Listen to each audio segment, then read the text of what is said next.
All right, folks, I think I should be live, but let me know in chat, please, if you can hear me and see me all right.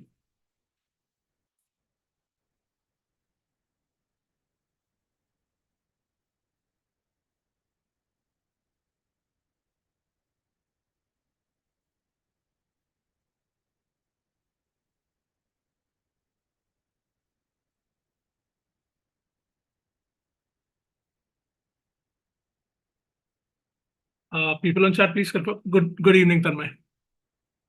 I hope the AV is clear. Well, live. Okay, great. Thank you for confirming. All right, folks. So let's get started. Okay, we have quite a bit to cover. Now, if you've attended this session before, you would know the structure. Okay. Um, so I do this every year with VRC. We do a VRC Blitzkrieg where I discuss the questions of the last year. Okay. So I think we've already done 6 sessions. This is a 7th session. There was quite a bit of break in between. I was traveling and it somehow sort of, the momentum got lost. But I wanted to make sure that I discussed slot 3 as well. So we thought that we'll resume it from today. Okay. So we already discussed slot 1 and slot 2 completely, RCs and VA. You should find a playlist. There is a playlist on our channel that you'll find. You can go through those videos. Today, what we're going to do is we're going to discuss slot 3 RCs, 2 RCs of slot 3. One is about climate crisis and the second is about rationality. Okay. Now, the way these sessions work is you're expected to pre-read these passages and come for the session. Okay. I will give you some time to read the passage, but I will not be able to give you a lot of time because, we're obviously constrained on time as always. So if you go to the YouTube description of this video, you will see a link to a document that contains the 2 passages that we're going to discuss today.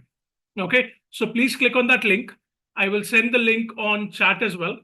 And if you haven't read it, please read the first passage, which is about climate crisis. Again, the title doesn't matter, but that's what we're going to discuss first today. Okay. I will send it here as well. I see quite a few on the document. So that's great. Okay. Abhishek from my team has sent that link. Check the chat, check the YouTube description. Click on that document and read the first passage, which is about climate crisis. Okay. I'll give you about 5 minutes to read it, and then we'll get started with the questions. Questions we'll solve together, but read the passage carefully, extract the main idea, and please try and share the main idea with me on chat. Okay. All right, go for it, and then we'll start discussing questions. Now, in the meantime, I see a lot of 2IM students here. Tanmay, Anish, Shubhankar, Chirag, great to see you folks. I'm guessing there must be some non-2IM students as well. Now, we have a CAT 24 percentile booster course. The live classes of that course are starting from tomorrow. Okay, so it's a pretty solid course. We do this every year. You'll get 10 plus live classes to power up your percentile. There are comprehensive pre-recorded videos that are aimed at boosting your percentile. You get 26 CAT mocks and you get about 5,000 plus CAT level practice questions. Okay, all of this for 2,999. The live classes start from tomorrow. So if you're interested, you can register. My team will send the link and pin it as well. Please feel free to register or contact us on any of the details given below. And we're happy to share more details with you. The course starts from tomorrow. So if you're interested, of course, you'll get recordings and everything if you miss classes, but obviously it's better to start from day 1. So definitely register if you're interested. Okay. All right. You'll get the link soon on the chat. Okay. Awesome. Please read the first passage and let's start discussing in 5 minutes. Hi, Kavardeep. Hi, Sambit.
Okay, so Abhishek is saying very dry the passages. I agree. I agree. This passage particularly is dry. Well, some of the cat passages are going to be like this, right? We'll just have to get used to it. Some are interesting, some are dry. I think it's a 50-50 thing. But anyway, no matter how dry the topic is, just go in with a positive mindset, read with a lot of interest so that you can extract the main idea successfully.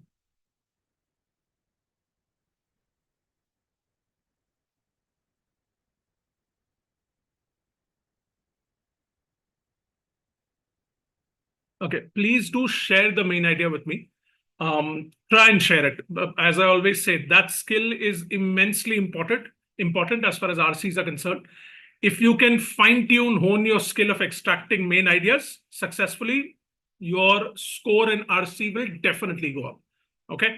And we still have about 28 days, 27, 28 days. You can still improve it. Okay. So definitely share the main idea with me. I'll also give you my main idea and then we can discuss that in detail.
Okay.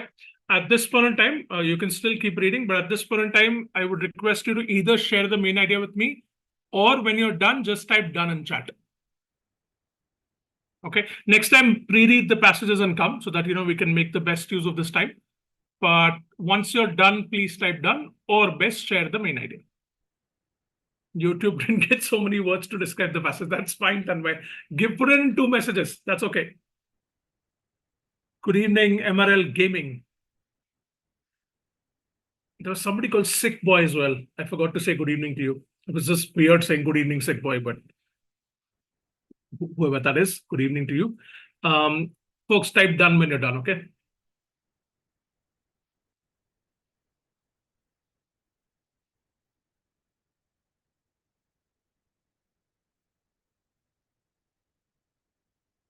Okay, very nice.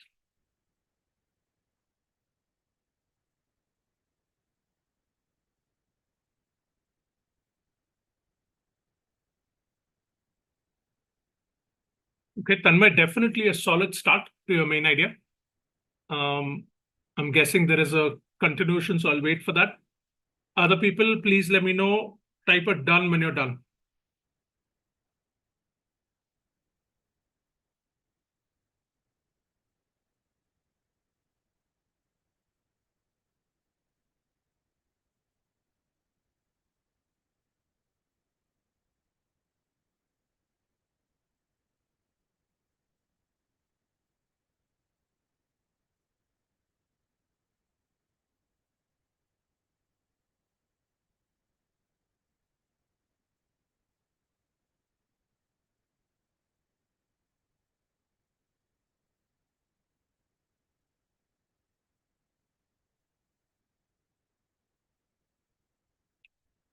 Okay, we need to start discussing, people, just in the interest of time. Just wondering if you folks are done reading. Please, again, I'm reminding you, type done when you're done. Okay. Of course, if most of you are not done, I'll wait, but please let me know.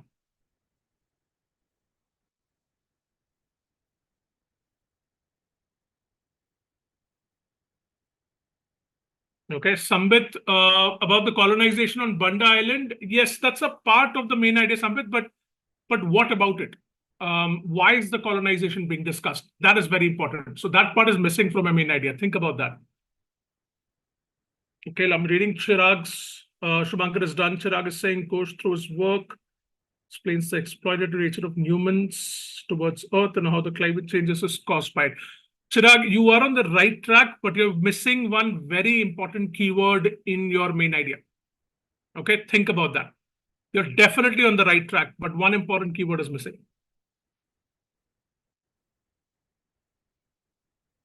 Okay, so you were still, sorry, you were still continuing. Yeah, yep, Chirag, on the right track, definitely. I think that completes it. Yeah, Tanmay, definitely on the right track. Solid main idea. Okay. All right, people. So I hope everyone is done reading. Next time, please read it in advance. Let's start discussing it. Okay. So the way I'm going to do it is I will not discuss the passage up front. Okay. Because if I discuss the passage up front, I'll end up giving you the answers. So let's go to the questions. Then once we're done with the questions, I will show you the main idea that I've extracted. And then if you want me to discuss the passage, I'm happy to discuss the passage. So what I planned for this session is the second one, rationality. I definitely want to discuss the whole passage because it's abstract. And a lot of you would have trouble with abstract content. So my plan is to discuss that in detail. But if you want me to discuss this passage as well, we can discuss it. Okay. But for now, let's go to question one. Now, take your time with these questions. I mean, a reasonable amount of time. I'll run a poll, read the question, read the options, do your due diligence, and then mark the poll. Then we'll discuss it.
Okay, many of your votes have come in. I'll give you 30 more seconds to solve this question. We'll have to go a little faster, just in the interest of time. So I'll close the poll in 30 seconds. Please put in your answers.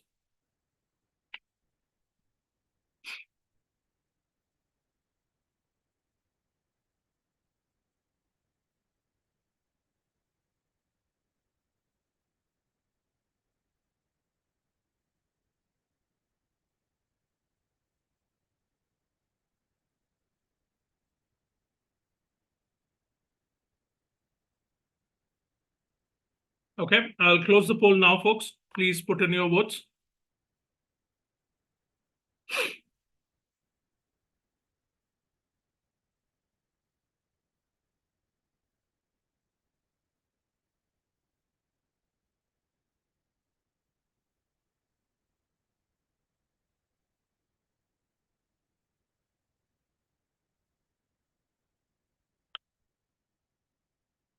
Okay, so this is how you voted. I've closed the poll. A note on my explanation is not required because it will influence other people on chat. And you can't share an explanation only with me on YouTube, right? So yeah, not for YouTube. Please don't share the explanations, okay? All right, just give me 1 second. As usual, my tablet is not behaving. Hold on.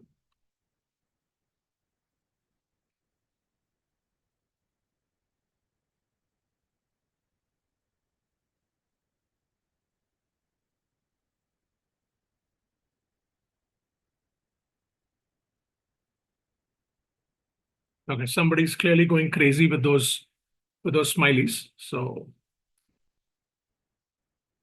right. Okay, we can just ignore that. Okay, all right. So let's look at the questions. Now, the question says, on the basis of information in the passage, which one of the following is, sorry, 1 second, where is the poll? 1 second. Are you able to see the poll results?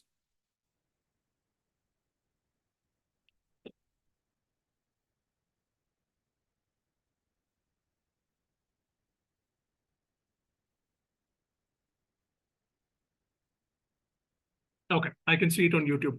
All right. So 33% of you, it's quite split. So 33% of you have gone with 2 and 3. Okay, so this is your first choice. And then 23% has gone with 1. And 9% has gone with 4. Okay. All right. So let's look at this, this question now. On the basis of information in the passage, which one of the following is not a reason for the failure of policies seeking to address climate change? Now, this might have confused you a little bit because the passage doesn't directly talk about policies seeking to address climate change. So this question might have confused you, but you should look at it broadly. See, it's definitely connected to the passage. Yes, the passage doesn't directly talk about policies, but the passage does talk about issues that have prevented progress in the arena of climate change. Okay, so of course the passage is completely about climate crisis, and what the author says is the author reviews Ghosh's book, and Ghosh's primary opinion is that there are several things wrong as far as tackling of climate change is concerned.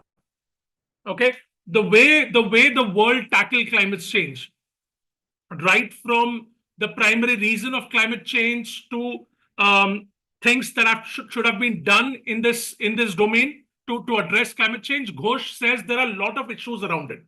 So consider this question broadly. Okay, so what we are supposed to be looking at here is we're supposed to consider that, okay, the passage does say that there are several things wrong as far as addressing climate change is concerned. Which of the following is not a reason? So out of the 4 options, there are 3 options which are mentioned in the passage as things which are wrong in addressing climate change. And 1 is not a reason mentioned in the passage. And we have to point out that 1 which is not a reason, because clearly that not is highlighted there. Okay, so what you should always do is, see, this is also an inference question. What you should always do is 2 things always remember. First, try to answer that you create before looking at the options. So just a very broad answer in your head. After creating the shadow and be evidence. So you should be able to pinpoint specific lines, words, or phrases saying that, okay, I'm drawing this inference based on this evidence. If you don't have evidence, you don't have an inference. It's as simple as that. So remember 2 things. Okay, so let's first try to construct a shadow answer. So let's try to understand what are those aspects mentioned in the passage which are preventing us from addressing climate change. Okay, so it's a shadow answer. So very broadly speaking, let's talk about it. Okay, see, I'll point out the obvious ones. Here, the author talks about vested interests of oil producing countries and the US, isn't it? The author says he shows the extent of the vested interest in the oil economy, not only for oil exporting countries, but also for a superpower like the US that controls oil drilling, oil prices, and oil movement around the world. Okay. So these oil exporting countries as well as the US have vested interests. Okay. They have vested interest in the oil economy. They earn a lot of money through oil. So what the author is saying is, what you can infer from here is oil is obviously directly connected to climate change, right? The usage of oil, the usage of fossil fuels is directly connected to climate change. So because these countries have a vested interest in oil, they deliberately come up with policies that don't prevent the usage of oil, that don't prevent the okay, let me put it this way. Sorry about this. What the author here is saying is that these countries have a vested interest in oil. Oil causes climate change. So ideally, oil should be removed. We should reduce our consumption of oil. But these countries won't let that happen, won't let us reduce consumption because the revenue that they get from oil will be reduced. So it's a conflict of interest. Okay, so ideally, they should be reducing the consumption of oil, but they don't do that. So this is one thing which is wrong as far as climate change is concerned. Okay. Then the author also says many of us know power utilities are sabotaging decentralized solar power generation. So traditional power utilities are deliberately sabotaging solar power generation. Solar power generation is good for the climate crisis. But because these traditional power utilities don't let that happen, because their business will get impacted if the solar industry grows. So they deliberately sabotage it, which affects climate change. Okay, now these are some of the problems that are mentioned in the passage connected to climate change. Of course, there are many more, but this is how you should construct a shadow answer in your head. And then let's start exploring options. For each option, we will look for evidence. Okay, let's look at the first one. The greed of organizations benefiting from non-renewable energy resources. Read the options very carefully. It says the greed of organizations benefiting from non-renewable energy sources, non-renewable.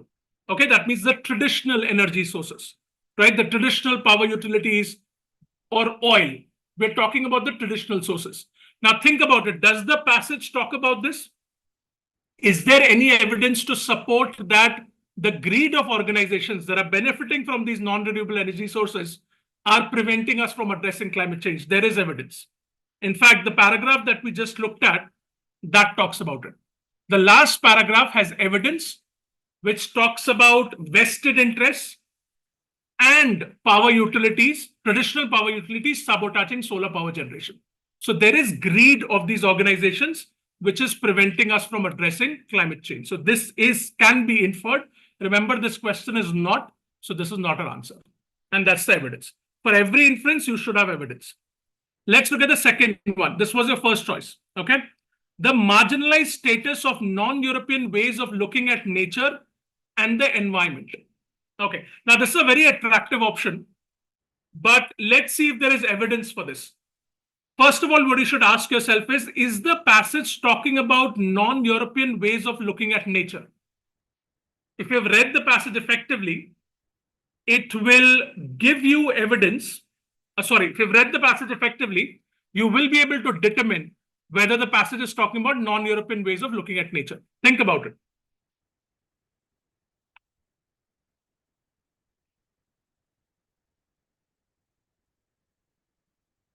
Is the passage talking about non-European ways of looking at nature? There's a lag on YouTube, so I'll have to wait. But let me know in chat if you think there is any discussion about non-European ways of looking at nature.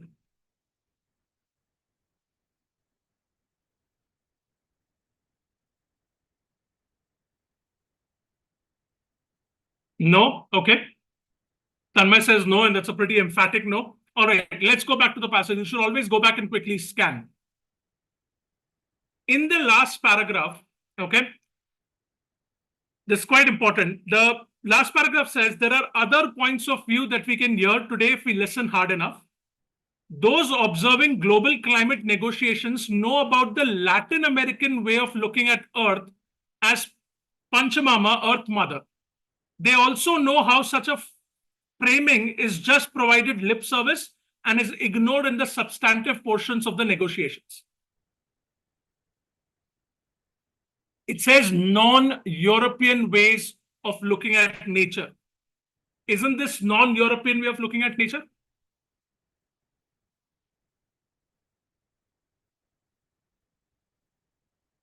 There is a Latin American way. And understand in what context is the author mentioning this.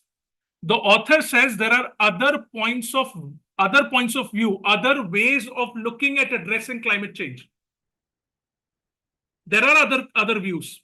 There are other perspectives that could help us with climate change. But these are deliberately being ignored. Right? And then it says the nutmeg stirs Ghosh explains why. Why is it being ignored? Because these oil exporting countries and US have vested interests in oil. So there are ways, or there might be alternatives to address climate change, but these oil countries, oil exporting countries and US don't want to discuss them and don't want to implement them because they don't want to move away from oil. Oil is getting them a massive amount of revenue. If they adopt these alternative methods, that revenue will go away. And obviously that's not good for those capitalistic countries. Right? So this is one of the blockers of climate change. So now let's go back and read the option. It says marginalized status of non-European ways of looking at nature and the environment. What does marginalized status means? That means they've been pushed in the margin. They're being ignored. Anything which is marginalized is ignored. Okay? And they are being ignored. These non-European ways of looking at nature are being ignored deliberately. So this is one of the reasons why the policies seeking to address climate change are failing. It's a tricky one, but there is evidence for that, and therefore this can't be a reason. Okay, so Chirag is saying Latin Americans call Earth Panchamama, but their actions are opposed, right? Isn't that what it means? No, what it means, Chirag, is, see, it says there are other points of view that we can hear today if we listen hard enough. Okay, Latin American way. They also know how such a framing is just provided lip service and is ignored in the substantive portions of the negotiations. So what the author is saying is that this Latin American way of addressing climate change is deliberately being ignored or being marginalized. It might be effective, okay, because it says looking at Earth Mother and, you can infer that protecting the environment or whatever that is. Those details have not been given to us. But the author says they're deliberately being ignored because of vested interests. Okay, I hope this is clear. Let me know in chat. So it's a tricky one, but there is evidence for this. We're looking for not. Okay, now let's look at your first choice. Now, just pay attention. Again, the answer to the question is important, but I also want you to get some transferable skills out of this session that will help you with other RC questions. See, what does it say? The decentralized characteristic of renewable energy resources like solar power. Now, the moment you see decentralized, you might have gotten a trigger that this has been mentioned in the passage. A lot of words match with the passage. Decentralized, renewable energy, solar power. A lot of words match with the passage. So this looks like a very attractive option. Your mind will tell you, oh, the words are matching. So you might think there is evidence for it. But you should always go back and check if the same words have been mentioned in the same context. And that's where the trick is. Here it says the decentralized characteristic of renewable energy is responsible for a failure to address climate change. Is the decentralized characteristic responsible for failure? Let's go back and check. Okay, I'll clear this. Always come back and check and quickly scan it. What does it say here? Understand this. This is the relevant evidence. Many of us know power utilities are sabotaging decentralized solar power generation because it hits their revenues and control. What is happening here? The traditional power utilities are deliberately sabotaging decentralized solar power generation. Solar power generation is great for the climate change. But if that takes off, it will affect the revenue of the traditional power utilities. So they're deliberately sabotaging it. The problem is the sabotage. The problem is not that the solar power utilities are decentralized. This has nothing to do with the problem. The problem is that they are being sabotaged. The problem is not that these power utilities are decentralized. Please understand. So that's why what they've done is this option is distorted. Same words have been mentioned, but in a different context. This option means the decentralized characteristic is preventing climate change. No, that's not the problem. The sabotage of decentralized solar utilities by traditional utilities is the problem. So hence, we'll park this. This seems like the answer. Let's look at 4. The global dominance of oil economies and international politics built around it. There is clear evidence for it. We just discussed it. Okay. All of this is here. How these oil exporting countries, as well as the US, are preventing reduction or preventing the reduction in consumption of oil. Okay. So hence the answer is 3. All right. It's a tricky one. But now what have you learned from this question? Please understand the main thing. Again, there are a number of learnings, but remember, look at this trap. A lot of times they'll mention words which are same as the passage, but just because the words match, that doesn't mean it's consistent. They often distort the options and words are mentioned in a different context. So always go back and check if they've been mentioned in the same context or not. Okay, is this clear? All right, let's go to, if you have a question, you can put it there. I'll answer it. So, but let's go to question 2 now. Taken quite a bit of time here, but that's fine. Let's go to question 2. We'll pick up speed. I'll run the poll. You can answer in the poll.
And I got one of the answers that I got it within like 30 to 40 seconds. And one of those answers was wrong.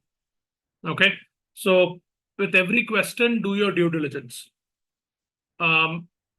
Create a shadow answer wherever applicable, wherever possible. Go back and check for evidence, right? Because you know these questions are quite tricky.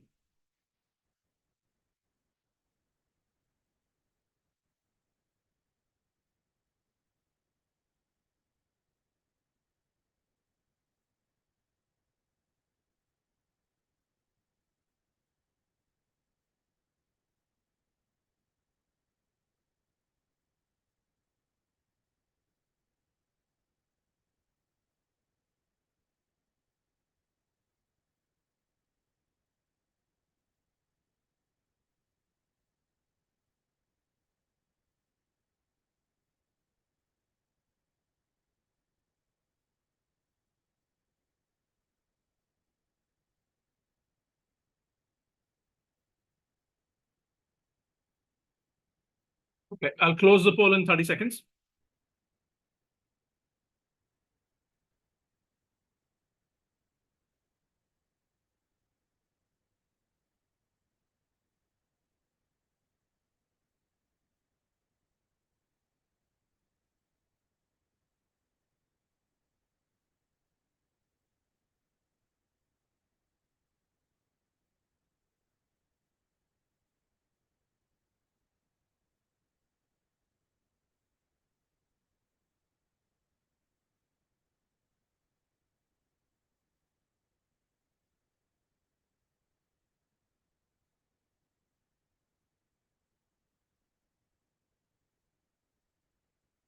Okay, closing the poll now, people.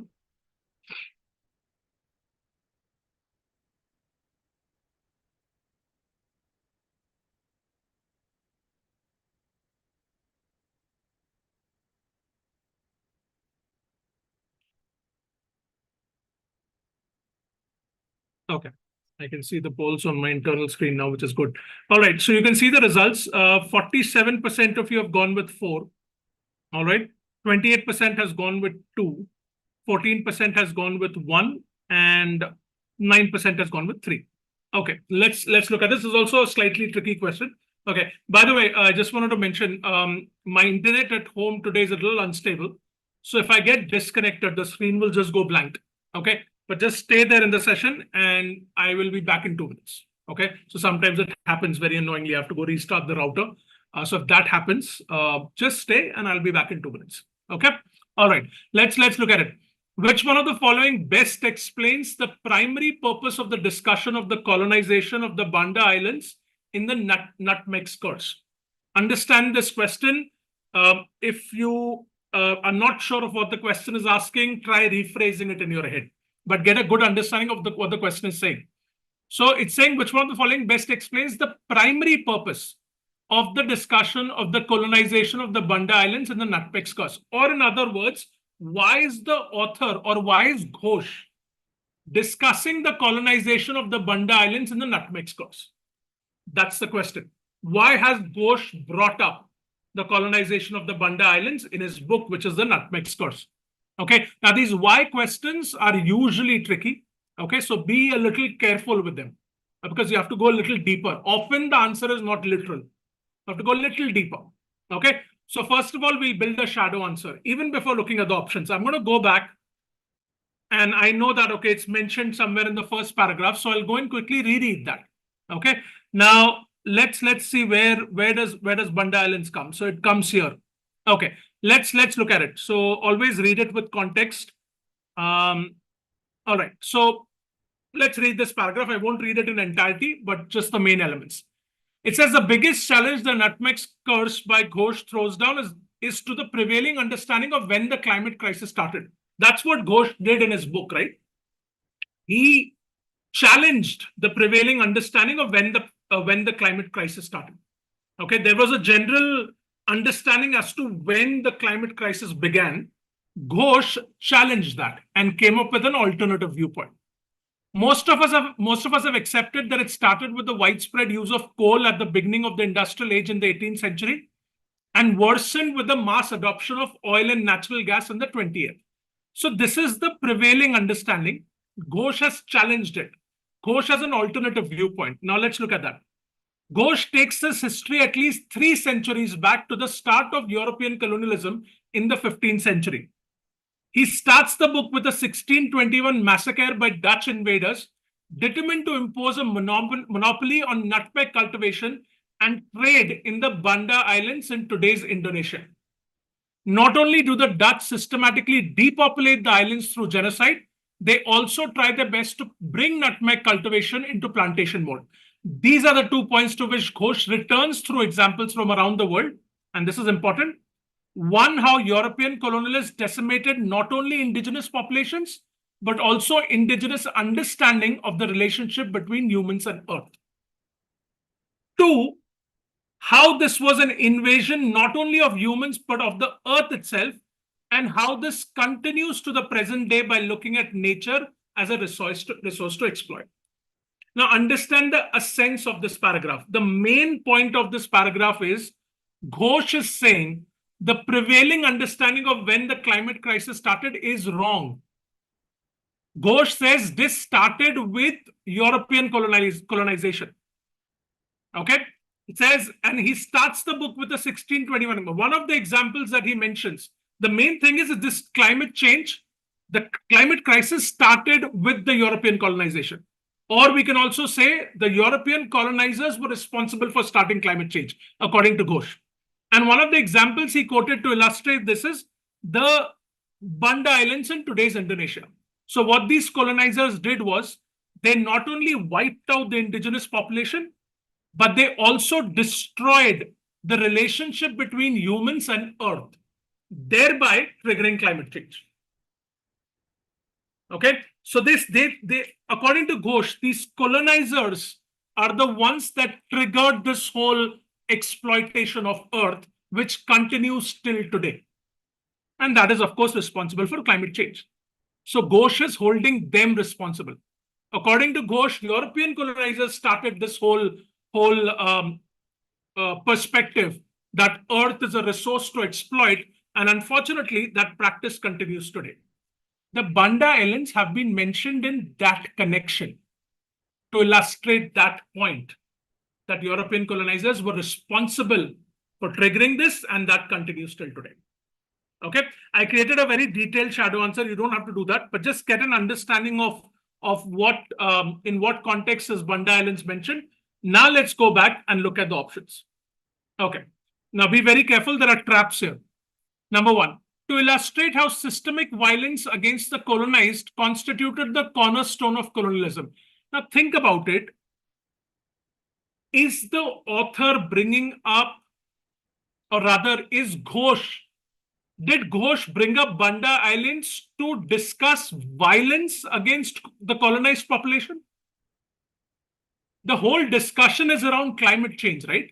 This option doesn't even mention climate change. So this can't be the correct answer. This option is talking about violence against the colonized. That was not Ghosh's objective, or that was not Ghosh's purpose. Ghosh's purpose was to talk about climate crisis. This option doesn't talk about climate crisis, so this is wrong. Okay, let's go to number two. Now, this is very attractive.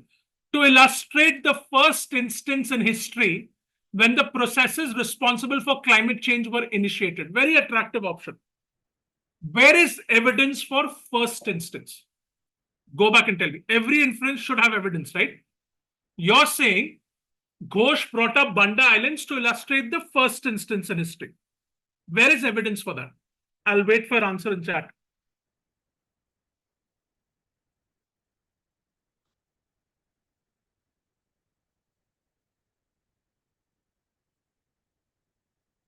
Is there evidence to say that Banda Islands was the first instance?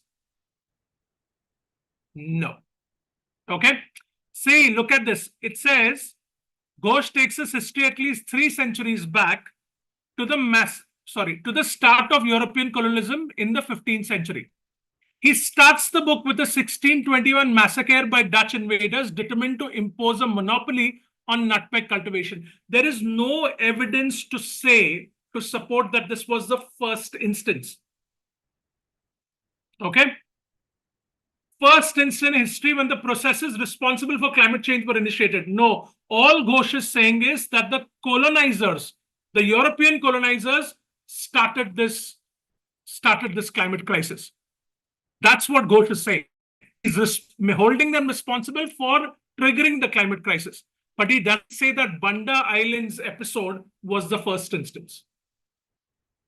So you should come back and check. Yes, he does say that European colonizers were responsible for starting it, but he's not saying that Banda Islands massacre was the first instance. So there is no evidence to support that. Okay, so this is gone. All right.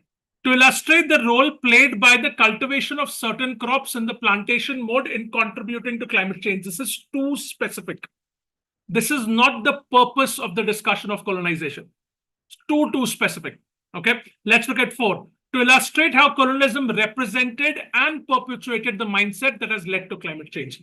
The reason why Ghosh brought up Banda Islands was to illustrate his point that the colonizers triggered this climate crisis, and that mindset of exploitation of Mother Nature continues till date. So 4 is a very good answer. 4 is the primary purpose as to why Ghosh brings up Banda Islands. Okay, so again, it's a slightly tricky question, but the answer is 4. All right, now what have we learned from this question? Again, go back and check for evidence and always be careful of these subtle traps. I always tell my students, break up these options. To illustrate the first instance in history, is this the first instance? No, there is no evidence for that. So break up options and look for evidence. Okay, let's go to question 3.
Okay, I'll close the poll in 30 seconds.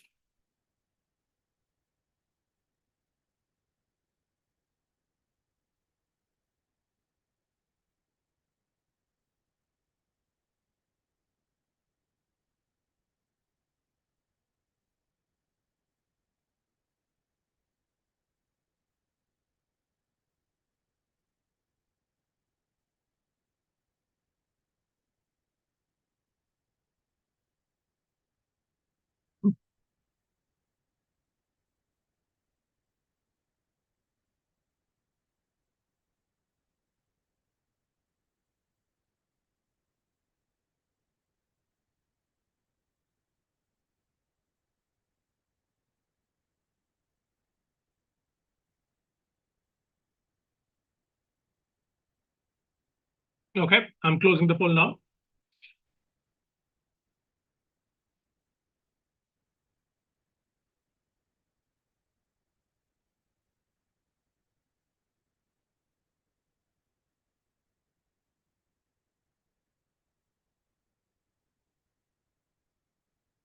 All right. Now, as you can see, there's a majority. There's 76% of you are going with one. Okay, and I could see that this time the votes didn't come in the first minute, which is good. It's very rare to solve an, I mean, not very rare, but I would say it's rare. It's rare to solve an RC question in 1 minute.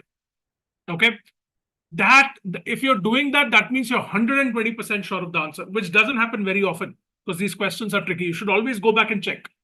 Okay, so I'm glad that people took time. 76% of you are saying 1, 23% is saying 2, no takers for 3 and 4. So let's quickly discuss this. All of the following can be inferred from the reviewer's discussion of the nutmeg's curse except. Now, of course, when you read the passage, you would have realized that the nutmeg's curse is a book by Ghosh. And this passage, in this passage, the author is reviewing that book. So this is a book review. Okay. So all of the following can be inferred from the reviewer's discussion. So the author is the reviewer. All of the following can be inferred except one. So one cannot be inferred. Our job is to pick that one option that cannot be inferred from the reviewer's discussion. Okay. It's an interesting question. So let's look at one. Academic discourses have always served the function of raising awareness about environmental preservation. Now, I'll explain this option in detail, but when you when many of you, when you would have read this option, you would have felt that, oh, but the passage doesn't really talk about academic discourses. Okay, so it seems this option seems like it's out of scope. Tell me in chat. I'll continue the discussion because of the lag. But tell me in chat, when you were solving this question, how many of you felt that this was out of scope as far as the passage is concerned? Okay, so we'll park this. All right, because some of you might say this is out of scope. I'll park it and I'll come back to it. Okay, let's try eliminating. Number 2, environmental preservation policy makers can learn a lot from non-European and or pre-colonial societies. Can you infer this? Can you infer that policymakers today can learn a lot from non-European and or pre-colonial societies? Yes, we discussed one part of it. So we should look for evidence for both non-European and pre-colonial. Non-European is Indonesia. Okay. So what the author is saying is that the Indonesian example could be a very good way to tackle climate change. So we can infer that policymakers can learn from it. Okay. What does it say? Sorry, I'm going back to it. Non-European. So not Indonesia, sorry. Latin America. So that's non-European. The other one, pre-colonial, is the Banda Islands. In the Banda Islands in Indonesia, the indigenous people, the local people, had a great relationship with Earth, which was destroyed by colonizers. So from this, you can infer that the policymakers can learn a lot about environmental protection from pre-colonial societies. The Banda Islands part is the evidence. Okay, so there we have evidence for that. So this can be inferred. This is not an answer. The contemporary dominant perception of nature and the environment was put in place by process of colonialism. This is absolutely correct. Sorry. This is absolutely correct because this is what the author says, right? That the colonizers triggered it. And this perception that nature is a resource to be exploited was created by them, and it still continues. That's the evidence. The history of climate change is deeply intertwined with the history of colonialism. Absolutely. That's what Ghosh is saying. Ghosh says the prevailing understanding of how climate crisis started is wrong. The colonizers are responsible for it. So it's very interconnected to history of colonialism. This can be inferred. The only option that cannot be inferred is number one. Okay. Now, a lot of you did say that academic discourses have not been discussed. So very interestingly, see, you can solve this question by elimination, which is great. But you have to be a little careful. Academic discourses have been discussed, and there is contrary evidence to it. This says academic discourses have always served the function of raising awareness. The option is casting academic discourses in a positive light. The RC is casting it in a negative light. Look at this. This is talking about academic discourses because it says it is just that the invaders and the myriad backers in the field of all these academicians are in cahoots, have been in cahoots with the invaders. Okay, have been in what is the other word for it? They have been hand in glove with the invaders. Okay, they have deliberately manipulated the global intellectual discourse. The colonizers are responsible, according to Ghosh, and Ghosh also says that these invaders, along with these academicians, have deliberately manipulated the discourse to absolve them of any blame for climate crisis. So they've created a false narrative, and the academicians are also responsible for it. Okay, so that's why from this you can infer that academic discourses, the author has a negative view. Ghosh also has a negative view about it, whereas the option is giving it to you in a positive way.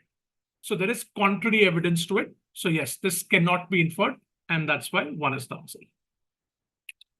Okay, let's see. Chirag is asking those negotiations right at the discourses. Yes, you can. Yes, correct. Similar. What are the global climate negotiations we're talking about here in the passage? I assume this to be the discourse. This is the academic discourse. Academic discourse is discussion, right? It's a very, very general word. So the fact that we're discussing all these domains of academics, this is the global intellectual discourse. Okay, so what Ghosh says is they've deliberately manipulated it so that people don't blame them. They've created this narrative that fossil fuel is responsible, and that's where climate change started, whereas they are responsible. Okay, so there is evidence, but you can solve it through elimination, right, as well. But there is contrary evidence to it. Okay, all right, fantastic. Let's go to question 4. This is an interesting question. I'll just run the poll.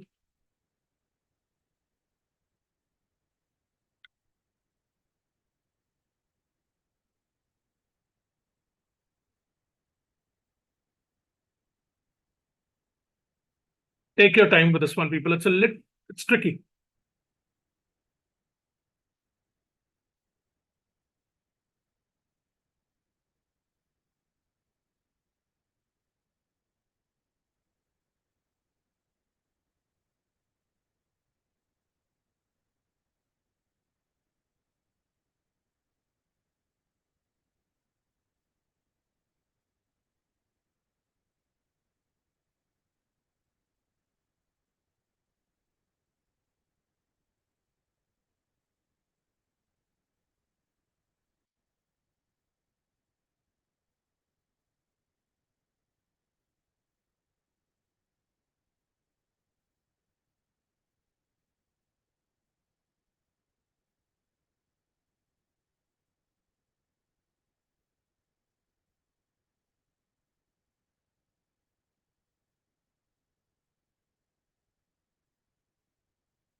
Okay, I'll end the poll in 30 seconds.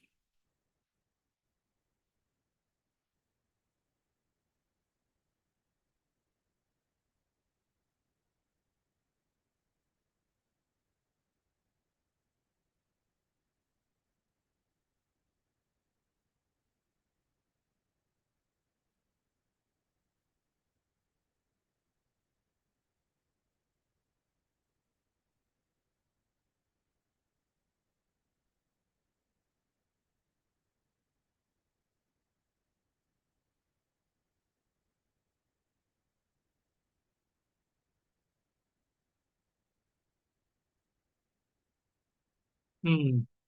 Very nice. Chirag, that was going to be my question to you folks. Okay, keep solving this. Sick boys also saying +1.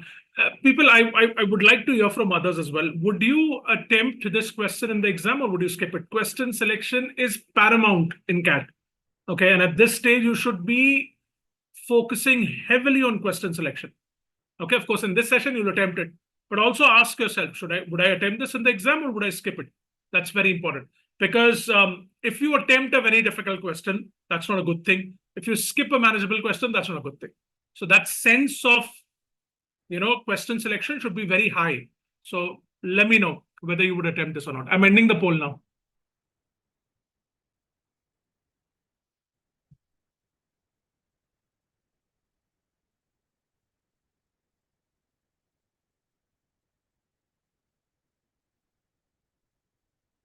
Okay. Right. Now, a lot of you are saying that you would skip this question. I agree with all of you. Okay, I think that's very good question selection. This is a tricky question. Okay, there are two options. First of all, this question itself is tricky. Okay, and there are two options which seem very, very attractive, and it's difficult to sort of make up your mind. Best to leave this question for most of you. Okay, all right. So good job on that. But okay, again, my poll has disappeared. Hold on. It's here now. Okay. 50% of you are saying 3. 25% is saying 1. 12% is saying 2. 12% is saying 4. Okay. So it's quite split. As you can see, this indicates the difficulty of the question as well, although the sample size is not very high. But let's look at this question. Pay attention. Which one of the following, if true, would make the reviewer's choice of the pronoun who for Gaia inappropriate? Now, understand it's asking you, it's saying reviewer's choice. So basically in the passage, the reviewer has referred to Gaia with the pronoun who. And who is a pronoun we use for living beings. Okay? So you don't use it for a non-living being. You always use who for a living being. Okay? So the reviewer is referring to Gaia with the who pronoun. What the question is saying is which one of the following would make that reviewer's choice inappropriate?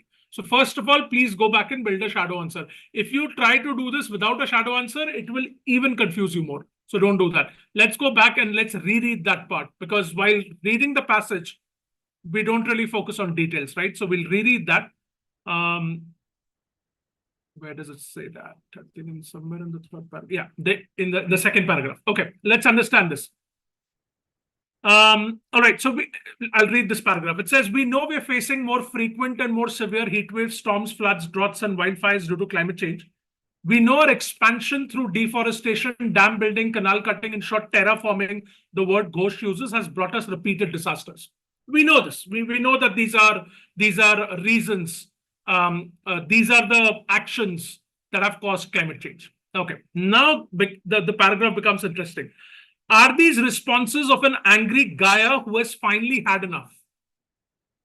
Okay, now when I read this passage, and I recently attempted slot 3 before this session, actually a couple of days ago, I just attempted this whole sort of mock. I wasn't in slot 3 last year.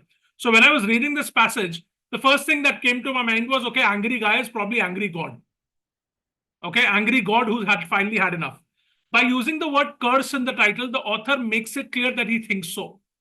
I use the pronoun who knowingly because Ghosh has quoted many non-European sources to inquire into the relationship between humans and the world around them so that he can question the prevalent way of looking at Earth as an inert object to be exploited to the maximum. Very interesting. Okay.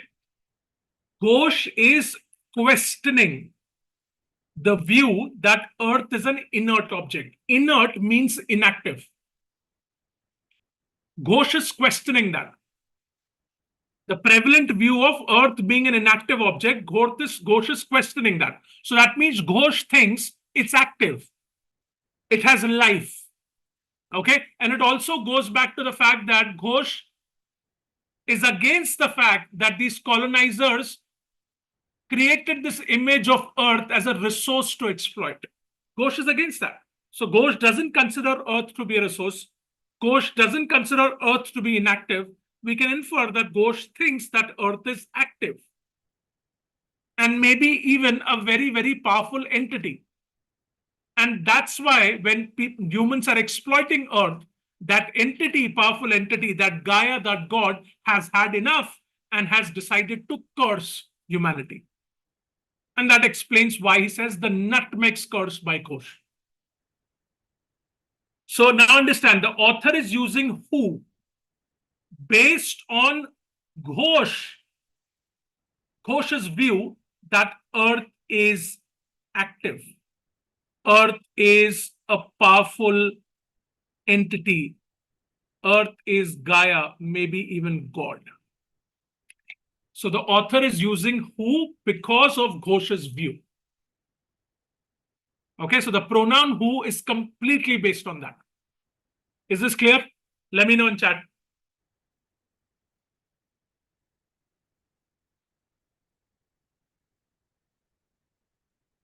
Let me know in chat. And if it's not clear, I just want you to focus on this part. I use the pronoun who knowingly because Ghosh has quoted many non-European sources to inquire and question the view that Earth is inactive. And it has to be non-European sources because the European folks obviously believed that Earth was a resource to be exploited. So that's why he went with non-European sources. Okay, so Tanmay is saying it's not clear. Hold on 1 second. Tanmay, I just want you to focus on this part. I use the pronoun who knowingly because Ghosh has quoted many non-European sources to inquire into the relationship between humans and the world around them so that he can question the prevalent way of looking at Earth as an inert object.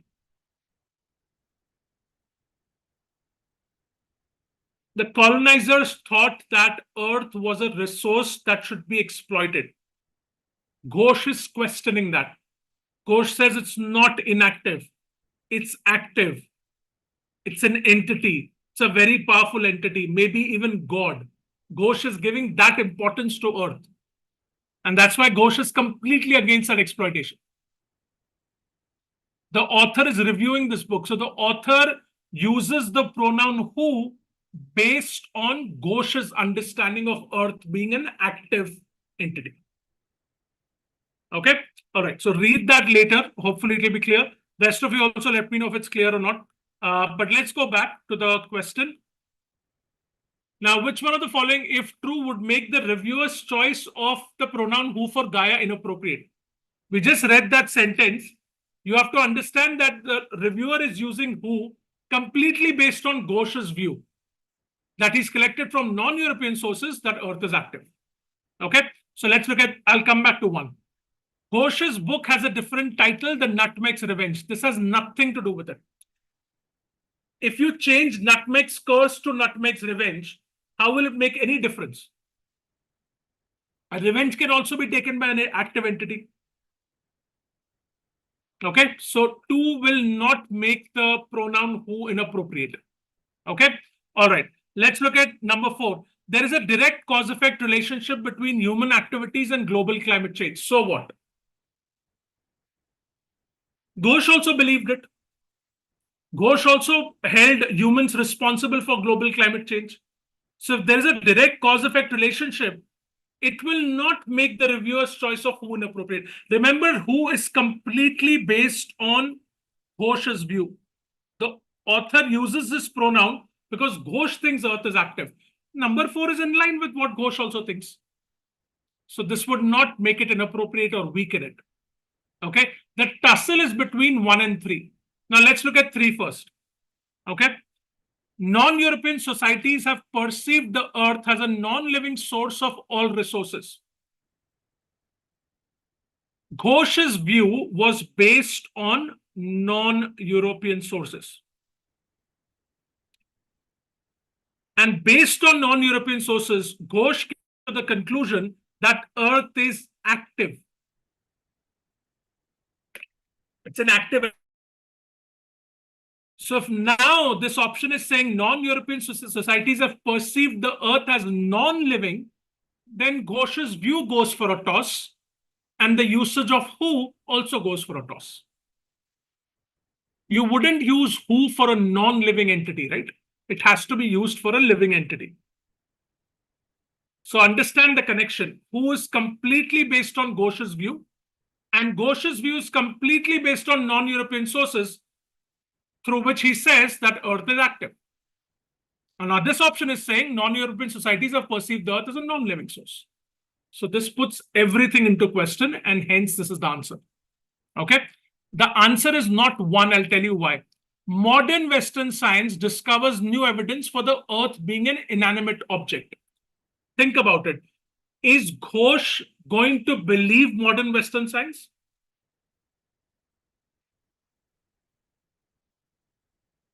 Ghosh already thinks that the Western world is completely biased and manipulative. So even if the modern Western science discovers new evidence for the earth being an inanimate object, Ghosh is not going to buy that. He's not going to rely on that. So to break this connection, we have to attack non-European sources. Modern Western science won't affect Ghosh's analysis, and therefore that's not the answer. Very tricky question, best left, but the answer is 3. And also, if you understand where that who usage is coming from, this option is directly attacking that. So hence it's the correct answer. Okay. Anyway, let's go to the next passage now. This is a very tricky question, best left. I'll show you my main idea. Just quickly have a look at it. I won't read it. We'll go to the next passage now. But just have a look at it and let me know if you have any questions around the main idea.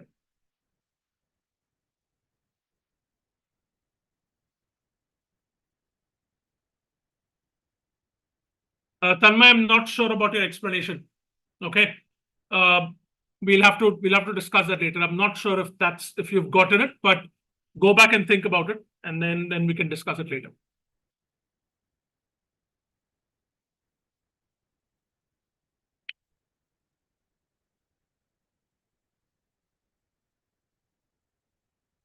All good with the main idea? Just let me know if you're ready to move to the next passage.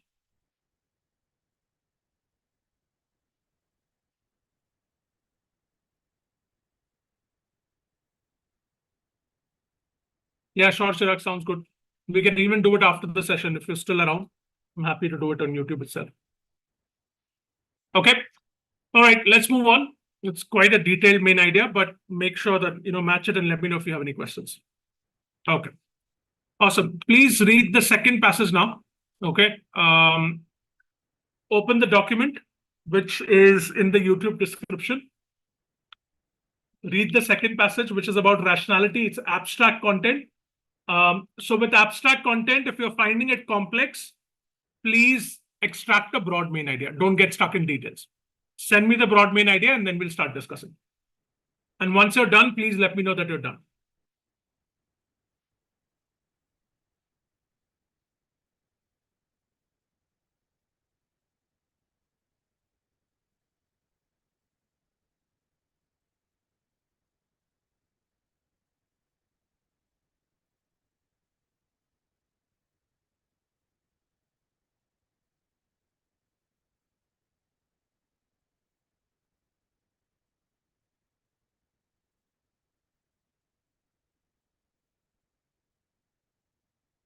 A very interesting question in chat. Can we crack CAT in a week?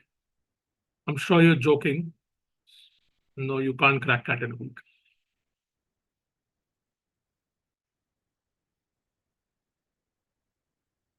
unless you're a Gaia. I'm kidding. No, I don't think it's possible to crack cat and everything.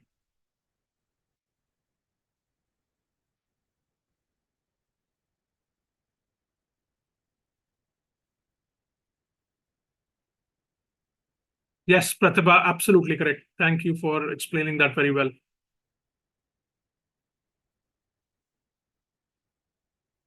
Okay, people focus on the passage, finish, and let me know when you're done.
Okay, I think most of you are done. Keep reading if you're. I'll probably give you a minute more. Okay. Interesting main ideas. Thanks for sharing that. I think Ayush, I did reply to your main idea. Uh, Chirag, let's see. You've put the next part as well. Cases will get discoveries. Yep. Good job, Chirag. I think you're close close to what the main idea is. We'll discuss it. I'm just reading Shubhankar's idea. The author is talking about Pinker's take on rationality as a fragile but achievable ideal. Might not be adequate. Okay, interesting. How the role of moral ethical is very nice. Shubhankar, why do you say that rational tools might not be adequate in solving many real life problems? Elaborate on that point. Rationality also demands virtue for greater good. Also demands virtue for greater good. Okay, I see what you're saying. All right. Interesting. Good job, folks. Good job. I think all three of you have done a good job. Again, Ayush, as I mentioned, see, what you have to understand is, what you have to catch in the RC is that this is a book review. The first one was also a book review, right? This one is also a book review. The author is reviewing Pinker's book about rationality. So the author's opinion about the book is the main idea. And the author has different points. It's a pretty exhaustive review of the book. And the author has different sort of opinions about the book itself. Let me ask you a question. Is the author's, go to the next slide. Is the author's review about Pinker's book positive or negative or balanced?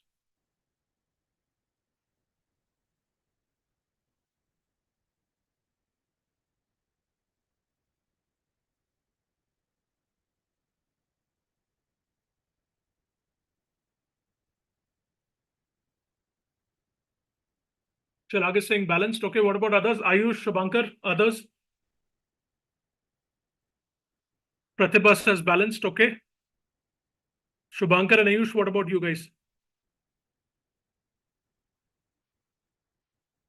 Varamali says balanced. Yes. Good job. It is balanced. It is balanced because the author does highlight positives, but the author also says there are some areas of development as far as this book is concerned. Okay. And if in your main idea, you've captured the positives and the areas of development as far as the author is concerned very well, that is your main idea. Oh, that's a good, he's put a taraju there. Yes, balanced. Okay. The main idea is about the author's review of Steven Pinker's book about rationality. The author has positives and the author has areas of development. And in your main idea, you should succinctly, in a very concise way, talk about the positives and talk about the areas of development. And then your main idea is complete. Okay. It is abstract because it talks about rationality and all of that. So don't get stuck in details. And always try to identify some sort of a structure. Some RCs have structure. This RC does have a structure. The author starts talking about positives and then talks about areas of development. So if you're able to identify some sort of structure, it will help you in comprehension. Okay. Anyway, I will go to the questions first. And then what I want to do is later after the discussion, I'll ask you if any of you want me to discuss the passage in detail, then we'll discuss it. Okay. But let's go to the question. It's an interesting passage, but it is abstract. Okay. Interestingly, this slot last year had two abstract passages, rationality and aesthetics. So that's why, students keep asking me, is it okay if I just not bother about philosophy and psychology and abstract content? But then what will you do if you get like two abstract passages, right? So you should, I'm not saying become an expert in reading abstract content, but in the run up to CAT, make that a part of your daily leisure reading, solve those passages. And always remember in abstract passages, don't get stuck in details. Always extract the broad main idea and solve the questions that you can solve. Okay. All right. Let's do this one. The author refers to the ancient Greek philosophers too. I'll run the poll. Please do your due diligence. Go back. Do not rely on memory as far as this passage is concerned. Okay. Go back, check for evidence and focus on accuracy. I'll run the poll now.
And people, once you attempt the question, in chat, tell me, would you attempt this question in the exam or leave it?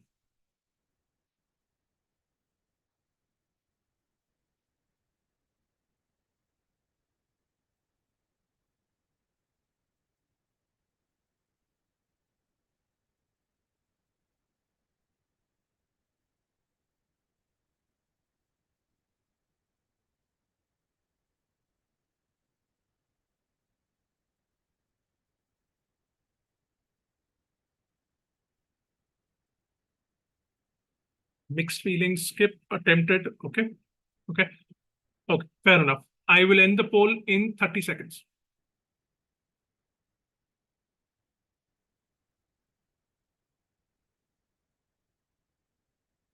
There's somebody called Rajesh Kutrapalli in chat.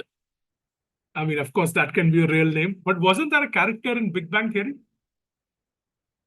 Was it Rajesh or was it Kutrapalli, or what is the second name? Was definitely Kutrapalli, but what was the first name? Sorry, I'm not making fun of your name. I'm just talking about the character. Okay, I'll end the poll, folks, soon. So please vote soon. Yeah, it was Rajesh Kutrapalli. There you go.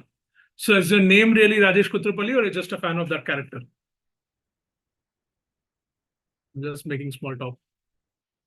Okay, I'm ending the poll now. People, vote, vote, vote, vote.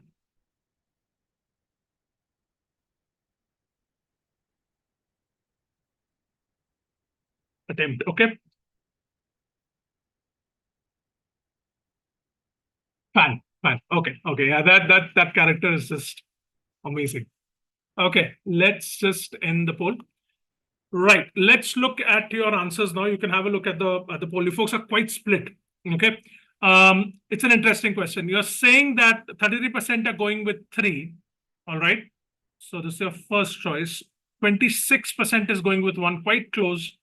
26% with 4. And then 13% is going with 2. This is how you voted. Okay. Now, please pay attention to this question. It's very interesting. Hopefully, you pick up some skills that you can use in other RCs as well. The author refers to the ancient Greek philosophers too. Now, the first thing that you should have done in this question is you should have gone back and created a shadow answer. Ask yourself, did you do that? If you didn't do that, you set yourself up for failure. Please go back and create a shadow answer. It can be a very broad shadow answer, but go back and create it. Okay. My second favorite after Penny. Yeah. All right. Okay. The author refers to the ancient Greek philosophers too. Now, if you've read the passage effectively, you should get a trigger as to where have ancient Greek philosophers been mentioned in the passage. Let's go back.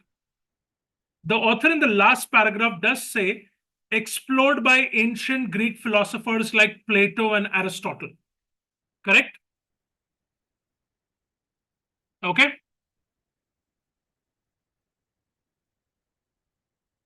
Now, a lot of you would say that it's also mentioned here. Okay. Even Plato's Socrates. So it's also mentioned here. But in the penultimate paragraph, it just says Plato's Socrates, right? But of course, then it becomes clear that Plato was an ancient Greek philosopher. We're not supposed to use external knowledge. But it clearly mentions that. Okay, so we'll look at both. We'll look at both. Let's look at this one. It says, the role of moral and ethical education in promoting rational behavior is also underexplored. Underexplored in Pinker's book. Pinker recognizes that rationality is not just a cognitive virtue, but a moral one. But this profoundly important point, once subtly explored by ancient Greek philosophers like Plato and Aristotle, doesn't really get developed. This is a shame, since possessing the right sort of moral character is arguably a precondition for using rationality in beneficial ways. Now, what is the author saying? Remember, look at it from a book review perspective. This paragraph is talking about an area of development or a gap. As far as Pinker's book is concerned, the author says the role of moral and ethical education is underexplored in Pinker's book. Now, why has the author mentioned Greek philosophers here? Let's try to understand it. So be very careful. It says, but this profoundly important point, once subtly explored by ancient Greek philosophers like Plato and Aristotle, doesn't really get developed. So what is the author saying? It is underexplored in Pinker's book. That is very clear. The author says it's underexplored in Pinker's book. But what about the Greek philosophers? What does the author think about them? As far as moral and ethical education is concerned, what is the author saying? The author is saying that Plato and Aristotle subtly explored this point. They did explore it. They explored this point. But Pinker did not. Do you understand this? Let me know in chat. This is very important. I'll wait for you to respond. Folks, do you understand the difference here? The author is saying this point is not underexplored in Pinker's book. That is very clear. But Greek philosophers like Plato and Aristotle explored this point. So there is a difference here. Greek philosophers, okay, let me explain it. All right, listen to me carefully. Okay, first of all, tell me in chat, let's go step by step. Do you all understand that the author is saying that this point has been underexplored in Pinker's book? The role of moral and ethical education?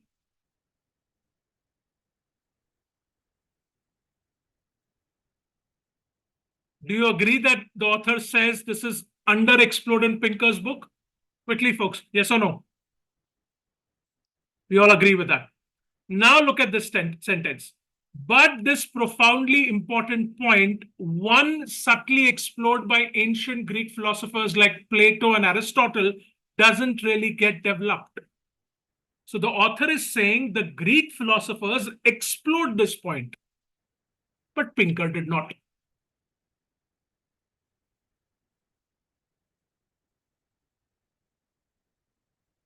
Correct, Chirag, absolutely. Absolutely. Because the author says Pinker recognizes that rationality is not just a cognitive virtue, but a moral one. He recognizes it, but he underexplores it. He doesn't go deeper into it. Plato and Aristotle explored it well. Pinker did not explore it well. He agrees with it, but he didn't go deeper in it. I hope this is clear. Okay, keep talking to me in chat, everyone. All right, that's one of the points. Now let's look at this one. Here it says, a lot of you looked at this, right? I'm guessing. Even Plato, Socrates, who anticipated many of Pinker's points by nearly 2,500 years, showing the virtue of knowing what you do not know and examining all premises and arguments, not simply trusting speaker's authority or charisma, attributed many of his profound insights to dreams and visions. Okay. So here, what is happening is, please understand it, okay? Okay, answer this question. Let's take it step by step. Did Pinker give value to dreams and visions? Yes or no?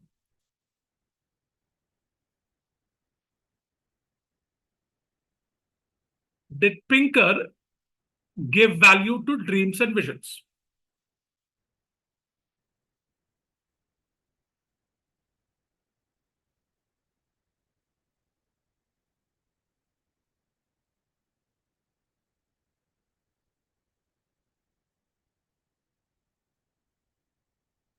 Chirag, think about your answer.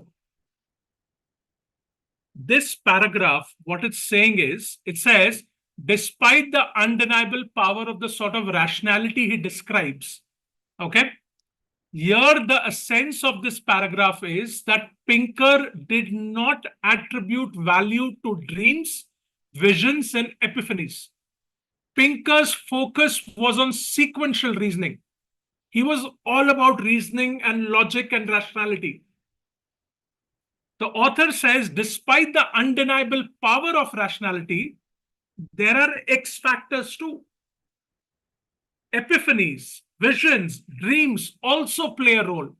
The author doesn't deny the power of rationality. The author says, yes, it has great power, but that's not the be-all and end-all of everything. Epiphanies, dreams, visions, these abstract elements also have values. And Pinker did not address them. And that is the author's area of development for Pinker. That is another gap. That's why look at the next line. It says, role of moral and ethical education is also underexplored. That means the previous point was also underexplored. So dreams, visions, and epiphanies was underexplored by Pinker. but Plato gave value to it. Okay, all right, it's tricky. It's tricky. So let's go back. Now let's see. The author refers to the ancient Greek philosophers. To know in both the points, what we have seen is that there is a contrast. Pinker's thought process is in contrast to the Greek philosophers' thought process. That's what we've seen in both the points. So let's look at it.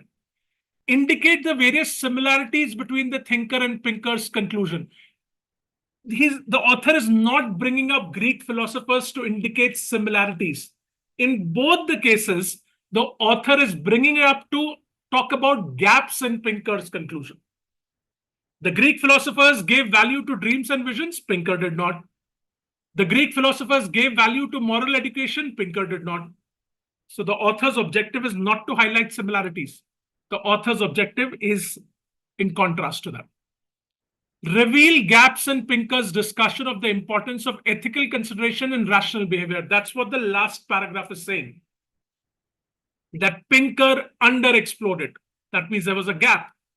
But Plato and Socrates, which are Greek philosophers, Plato and Aristotle, which are Greek philosophers, subtly explored it. Let's park this. Show how dreams and visions have for centuries influenced subconscious behavior and path-breaking inventions. Okay, let's explore this. Show how dreams and visions have for centuries influenced subconscious behavior and path-breaking inventions. Is there evidence for this? I'm trying to understand. Like for centuries, path-breaking inventions. Is he referring to ancient Greek philosophers to show how dreams and visions have for centuries influenced subconscious behavior and path-breaking inventions? Does it say that, folks, path-breaking inventions or things like that?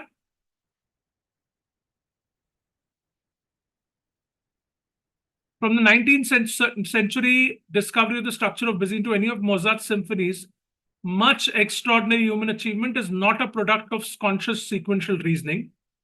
Okay. Attributed many of his profound insights to dreams and visions. Not really, right?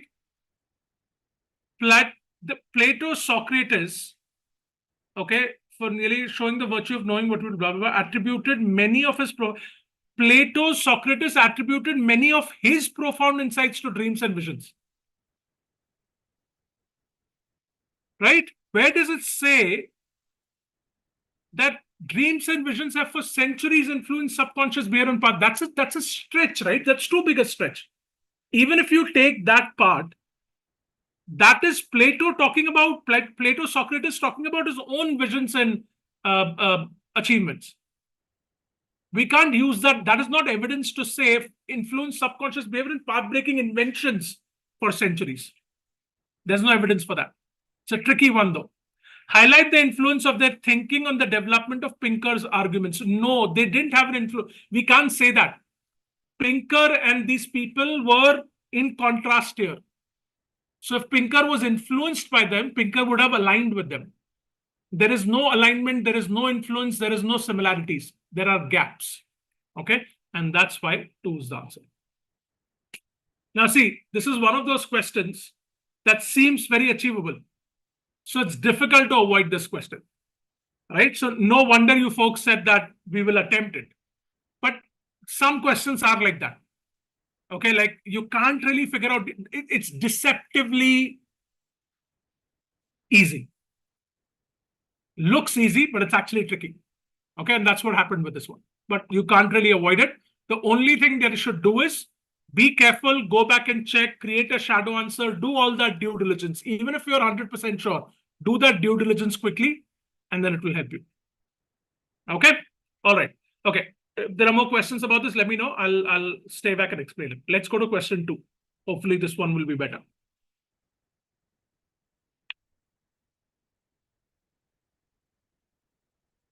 So power of shadow answers, please create them. And do your due diligence, check for evidence, all of that.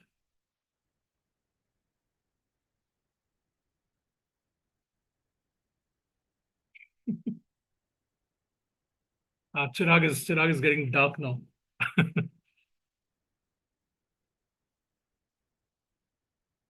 By the way, people like the session. Don't be stingy with likes. I'm kidding. Just like it. It helps us just gain visibility. So like the YouTube stream if you're enjoying the session. And if you haven't subscribed to our channel, why? Subscribe it. I'm going to finish slot 3 in the next 2 weeks. I don't know, next week I'll have to see if I can, we'll have to figure it out, Diwali and all of that. But I want to finish it in the next 2 weeks.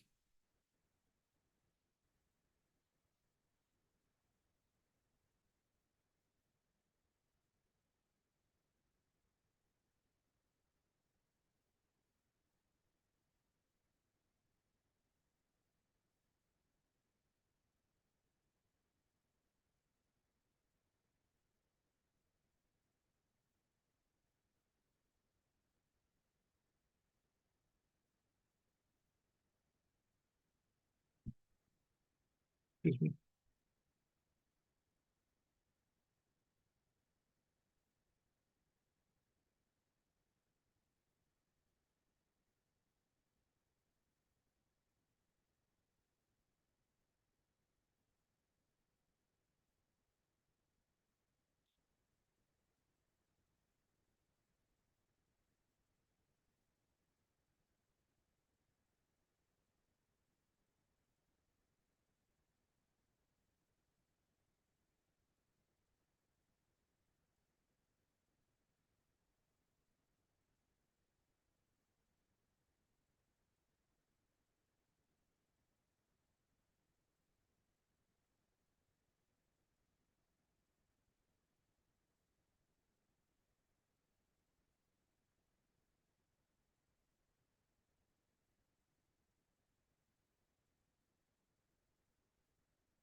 Okay, I know this question is tricky, so I've given you some extra time, but let's close it in the next 30 seconds. I mean, more than tricky, I think the options are longer.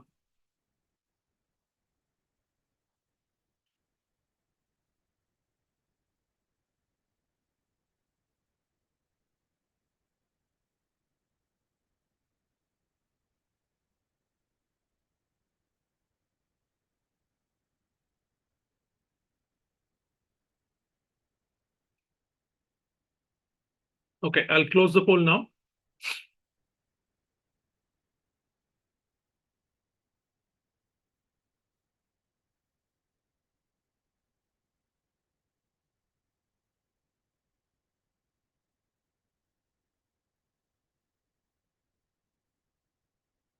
All right. So 64% of you, 64% of you have gone with, no, 63% of you have gone with 1. Okay. 18% has gone with 3. 99% has gone with 2 and 4. Okay. This is how you voted. All right. The author mentions, I'm going to butcher this pronunciation, but the author mentions Kekle's discovery of the structure of, this sounds like a Maharashtrian surname. Anyway, the author, don't get offended. That was just a stupid joke. The author mentions Kekle's discovery of the structure of benzene and Mozart's symphonies to illustrate the point that. Okay. Let's look at it. The author mentions Kekle's discovery of the structure of benzene and Mozart's symphonies to illustrate the point that. Or the author is saying, why has the author, sorry, the question is saying, why has the author mentioned this discovery and Mozart symphonies? So again, it's a why question. They tend to be a little tricky. Go back and create a shadow answer. Let's understand in what context was this mentioned. Okay. Yeah, this was here, right? Okay, let's understand this. So this was in the penultimate paragraph. Despite the undeniable power of the sort of rationality, he describes many of the deepest insights in the history of science, math, music, and art strike their originators in the moments of epiphany. Epiphany, add this to your vocabulary, it's like an aha moment. Okay, like it's basically it's like, you know, it suddenly strikes you like a flash of brilliance that comes out of nowhere. So for instance, um, you know, you're met with a very tough problem. Okay, and you've been like really sort of breaking your head over it for like long, and you're not able to solve it. You've tried all the reasoning and everything, and then you kind of like just leave it because you're not able to solve that problem. And suddenly one day, you know, that solution or a clue or a hint comes out of nowhere. So it's like an aha moment. I'm giving you a very simplistic meaning. It has a deeper meaning, epiphany. So definitely look into it, look it up as well. But epiphany is like an aha moment. It's like a flash of brilliance coming out of nowhere. Okay. So from the 19th century chemist Frederick August Kekulé's discovery of the structure of benzene to any of Mozart's symphonies, much extraordinary human achievement is not a product of conscious sequential reasoning. Okay. So the author is using these examples or using these using these legends to illustrate the point that extraordinary human achievement is not just about conscious sequential reasoning. It can be an aha moment that comes out of nowhere, okay? Or it can be a dream and vision that's kind of leading to that achievement. So it's not always hardcore logical reasoning. It can be abstract stuff like epiphanies, dreams, and visions that can contribute to these legendary achievements. So that's the reason why the author is bringing in Kekulé's discovery of benzene and Mozart's symphonies. Okay, all right, let's go back. So the author mentions this discovery to illustrate the point that great innovations across fields can stem from flashes of intuition and are not always propelled by logical thinking. This is a great option. That's why the author says that benzene was discovered or Mozart's symphony was discovered not through logical sequential reasoning. It was an epiphany. Okay, so epiphany is this flashes of intuition. So this is a good answer. All right. Now let's look at the second one. Break it up. Unlike the sciences, human achievements in other fields are a mix of logical reasoning and spontaneous epiphanies. This part is great. Part B, human achievements in other fields are a mix of logical reasoning and spontaneous epiphanies. This is good. But does it say unlike the sciences? Does the passage say that this does not happen in sciences? No, benzene is a part of science. Clearly says 19th century chemist. And also it says many of the deepest insights in the history of science, math, music. So it's across fields. The passage is not saying that this does not happen in science, but it happens in other domains. So the problem with this option is this part, unlike the sciences. Okay, so break it up. Pinker's conclusions on sequential reasoning are belied.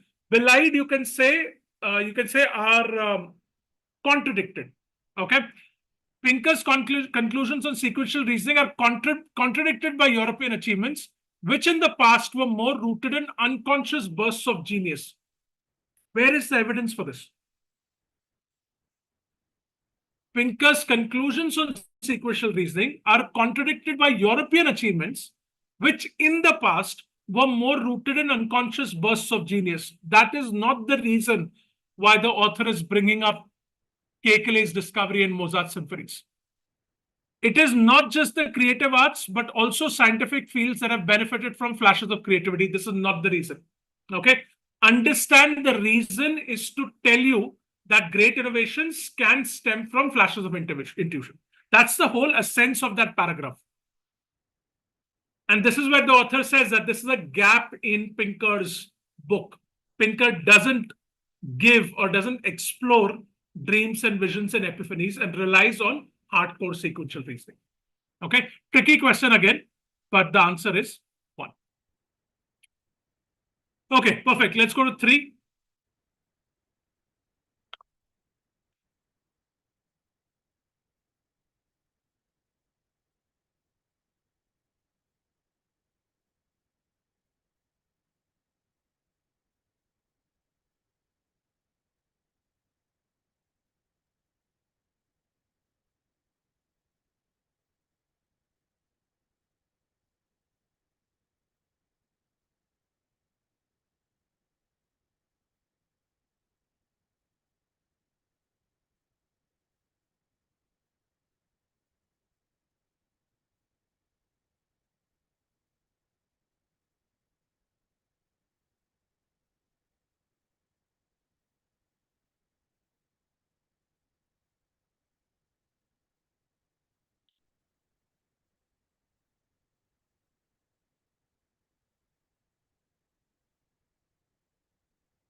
Okay, people, just in the interest of time, last 30 seconds.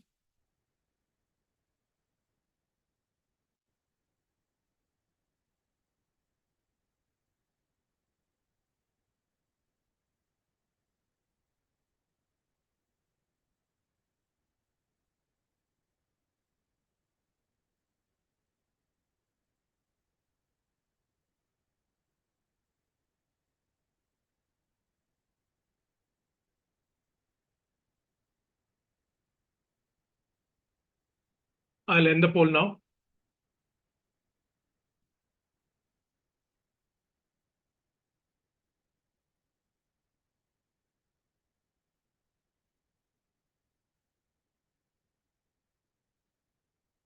Okay. All right. So we're basically looking for options where Pinker and Greeks don't align. Yes, yes, absolutely. We're looking for an option where Pinker and Greek philosophers don't align. Correct. Absolutely correct. Okay. All right. So the way you voted is, did I even end the poll? I did. Okay. 63% of you. No, wait. I'm not sure what is happening here.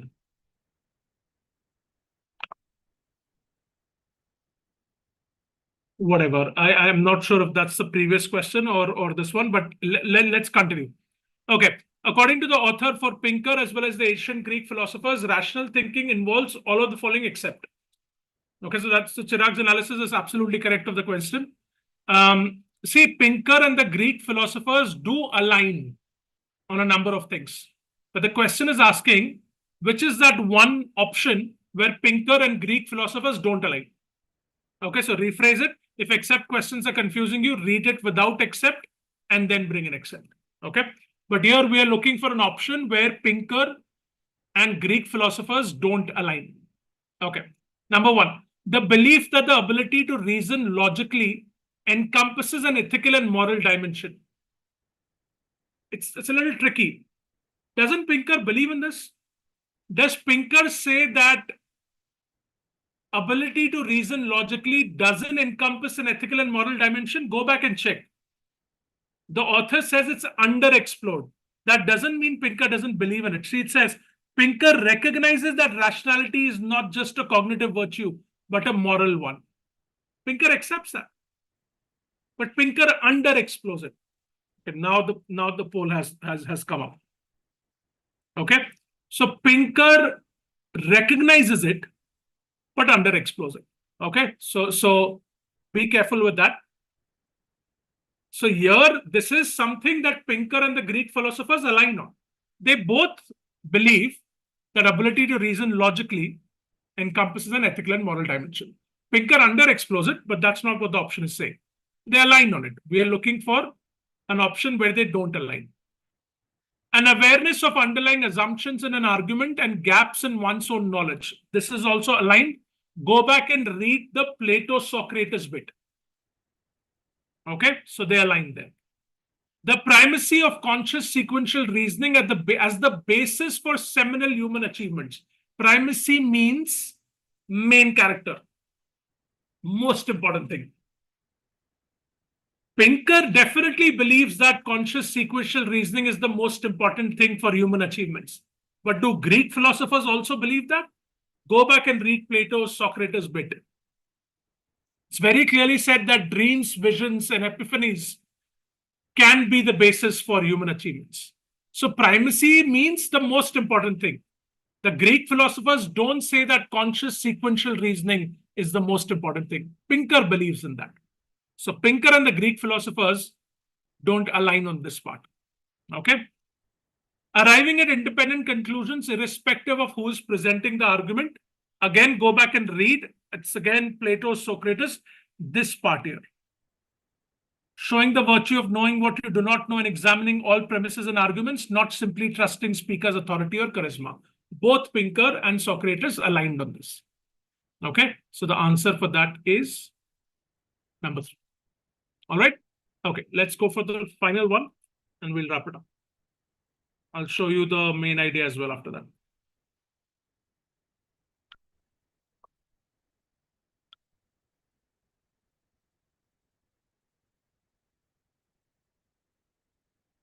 Correct, Chirag. He's just scratched at the surface of the moral angle in his book. Correct.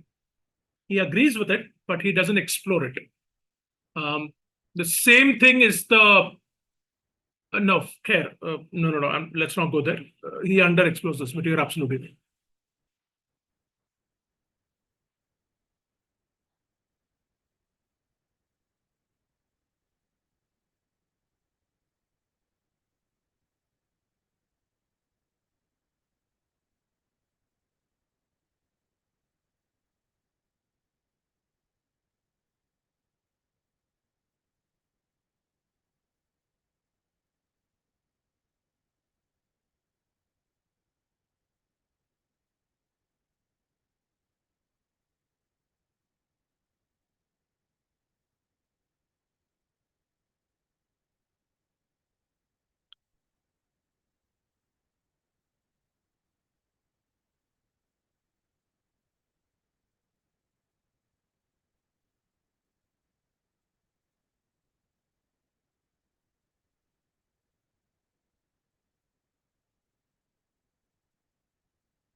Yeah, Amrit, let's finish the 4 questions and then I'll stay back to resolve doubts.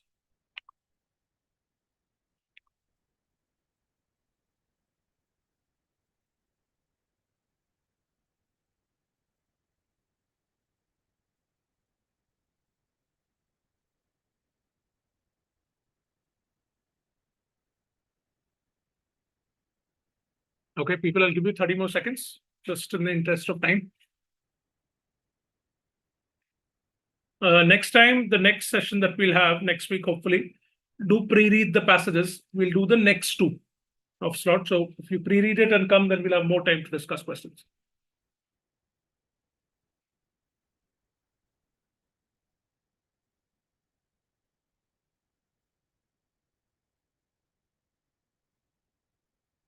I'm going to end the poll now.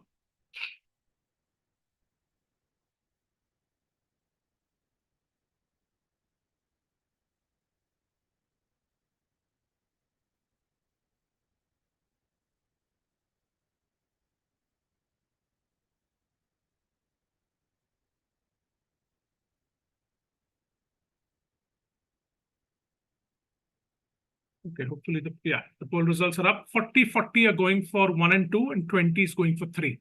Okay, so you folks, there was a tussle between 1 and 2. All right. Okay. The author, and understand the question, the author endorses Pinker's views on the importance of logical reasoning. So Pinker has, obviously Pinker has views on the importance of logical reasoning. That was the whole purpose of Pinker's book, right? Rationality, logical reasoning. So Pinker thinks that logical reasoning is extremely important. Primacy of logical reasoning is what Pinker believes in. Now, the author endorses these views. Why? Why does the author endorse these views? So we have to be careful here. We have to look for an element where the author is endorsing this view. And why is the author endorsing? Okay, let's go back and check. Actually, we'll just evaluate the options. In this case, you can't really create a shadow answer, but you can think about it if you want. Okay, let's go to 1. Equips people with the ability to tackle challenging practical problems. You probably get a trigger that this is mentioned in the first paragraph. Let's go back and check. Or first and second. Okay. It says,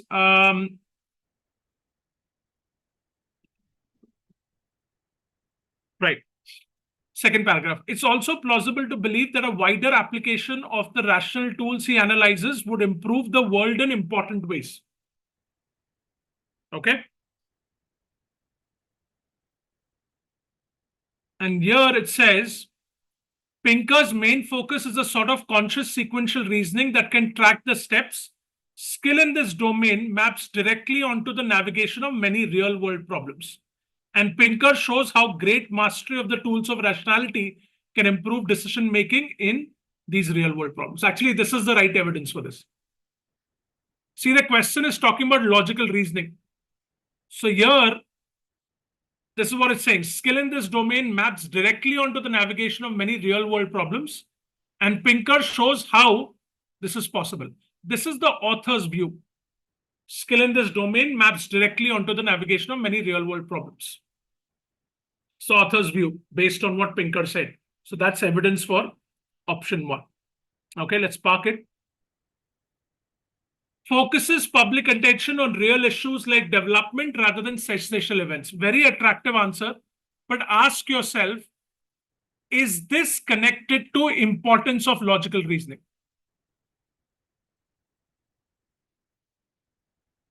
We are saying the author endorses Pinker's view on the importance of logical reasoning. Is the second option connected to importance of logical reasoning? The second option is here.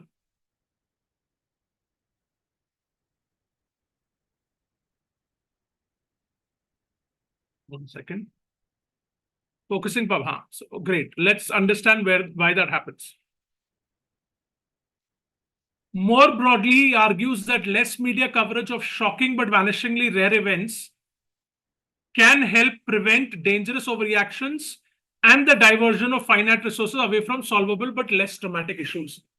We are not talking about importance of logical reasoning. Here we are talking about less media coverage, and more broadly, we are talking about wider application of rational tools. We are not talking about the importance of logical reasoning. We are talking about the application of rational tools. Please understand that. So although that option is aligned with the RC, it doesn't answer your question. And this is also something you need to remember. Options can align with the RC, and that happens all the time. But does it answer the question? It doesn't answer the question. This has been mentioned in the context of application of rational tools, not in the context of importance of logical reasoning. Okay, so keep that in mind. Tricky one. Provides a moral compass for resolving important ethical dilemmas. This can't be correct, people. Pinker has a gap as far as this is concerned. So if Pinker has a gap there, how can the author endorse Pinker's views? This option should be eliminated straight away. Pinker has a gap as far as this aspect is concerned. So there cannot be an endorsement from the author on this front because there's a gap. The author thinks it's a gap. Helps people gain to, this is absolutely absurd. Okay, the author is not endorsing views because it helps people gain expertise in statistics and other scientific disciplines. No, all the author says is the author appreciates Pinker because Pinker has made these topics relevant and charming for the general public. But that's a different point completely. It's a tricky one. It's a very tricky question. If you like, I would say in the exam, it's probably best to leave this question. Okay, and I remember when I solved it a couple of days ago, I think I did leave this question because in the exam mode, I wasn't able to figure out the answer very quickly. Okay. All right, people. Great. Long session. Let me go back to the main idea. It's a very long main idea, but have a look at it. It's an abstract content passage. It's a tricky passage. The questions are tricky as well. But in these cases, as I said, if you've decided to attempt it, extract the broad main idea and then don't take a risk with questions. In this passage, if you were able to solve 2 questions, you should be okay with it. Should be okay with leaving the remaining 2. Okay, if they're very difficult. The questions are tricky. Okay. Awesome. Great. So non-2IIM students, percentile booster courses there. It's pinned on the chat box. So you can click on it, register or contact the team and they'll give you more details. The percentile booster classes will start from tomorrow. All right. Okay. Awesome. Right. Amrit, I think you had a question. Any other questions? Let me know. All these passages are from Aeon, is it? I don't know. I don't think they're from Aeon, Vanamali, because I don't think there were any passages from Aeon in CAT last year. Okay, I don't think they're from Aeon. They're probably from another source. You'll have to look it up. Just Google it and you'll get it. What does 2IIM mean? 2IIM is the name of a company. That's what it is. I'm sure the genesis of it came from a thought that we help students go to 2IIM, and that's why it was called 2IIM. It's just the name of our brand. Okay, can you still hear me? Just a quick audio because my headphones ran out of battery.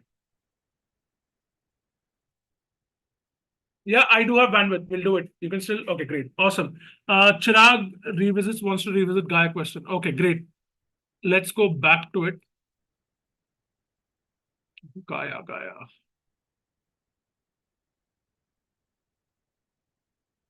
Okay, Chirag, tell me.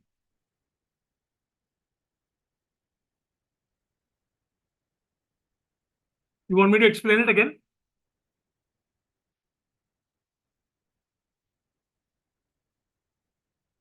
Right. Amrit, I'll come back, come to the third question. Okay, since I've started the discussion, I'll come to the third question. Chirag, I'll wait for your message. Author says Earth is a living being.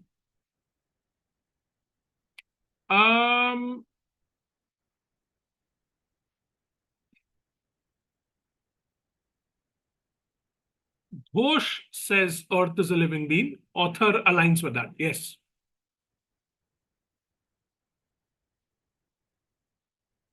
Yes, living entity. Correct. So see, it starts from the fact that Ghosh questions it. Ghosh questions it. That Earth is not inactive. Earth is active. And Ghosh comes to this conclusion basis non-European sources. And that's why the author uses the pronouns. The author aligns with that. Yes. Sorry. Go ahead. She's hurt, hence casted a curse. Yes, correct.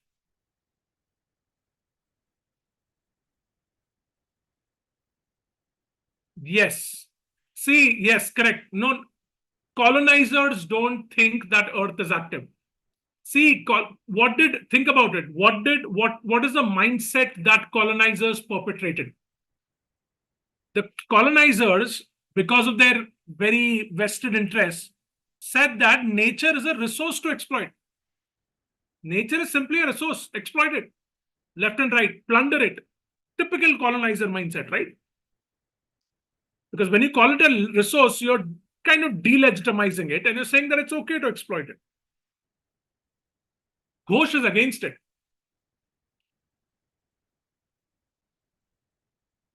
Correct. Ghosh is again, this is out of the scope of the passage, but just to explain to you, Ghosh probably believes in the concept of Mother Nature. Correct. So Ghosh is questioning the prevalent way. Questioning the prevalent way of looking at Earth as an inactive object to be exploited to the maximum. Okay. And Ghosh quotes many non-European sources to question this. And the Ghosh has to go with non-European sources because Europeans thought it was inert. So Ghosh goes with non-European sources. Okay. And based on this, the author is using the pronoun who.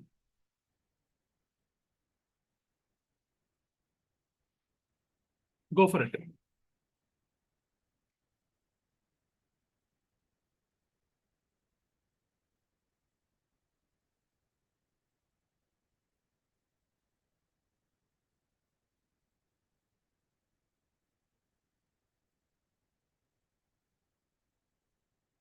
That's his rationale, meaning reviewer's rationale. Okay, I'll wait for you to finish it. What is your answer, Chirag?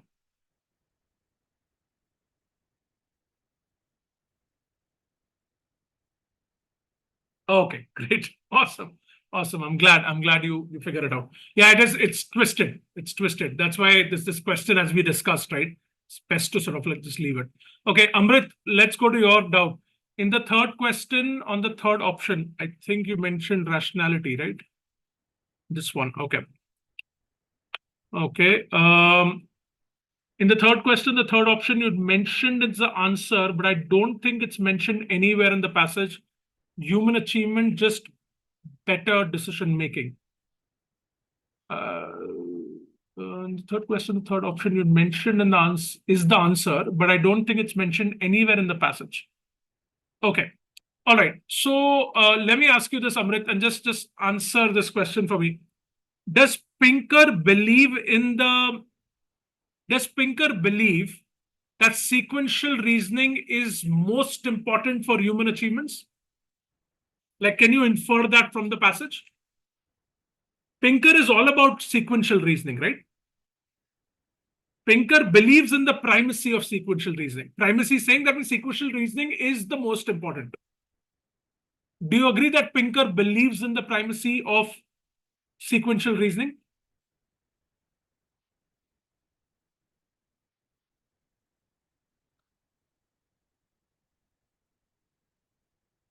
Yes, it can be inferred, right? So Pinker believes in that. Do the Greek philosophers also believe in that?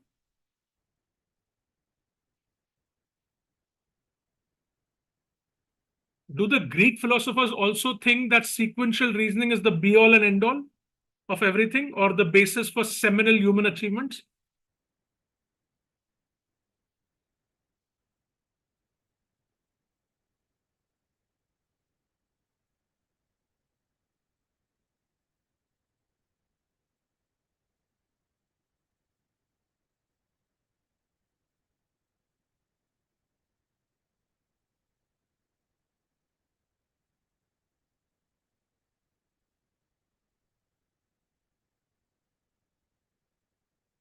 Actually, just focus on this part. Plato, who was a Greek philosopher, but the term seminal human achievement doesn't come up anywhere, is what I'm trying to say. Okay, so that's inferred. That's inferred. Seminal human achievement is, we were saying that, big path-breaking human achievements. The fact that Plato attributed many of his profound insights to dreams and visions, that is evidence for us to say that Plato did not believe in the primacy of sequential logical reasoning. Because had he believed that that was the most important thing, he wouldn't have attributed his most profound insights to dreams and visions. So Plato believed in the primacy of dreams and visions. Pinker believed in the primacy of sequential reasoning. And that's why they were not alike. Profound insights. That's where you can infer it from. Okay.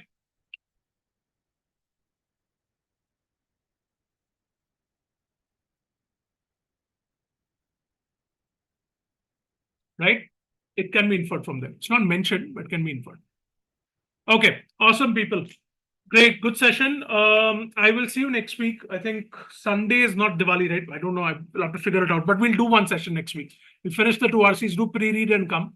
And after that, we can do verbal ability and close. Okay. All right. Take care, everyone. Bye. Thanks, Chirag. See you. Bye.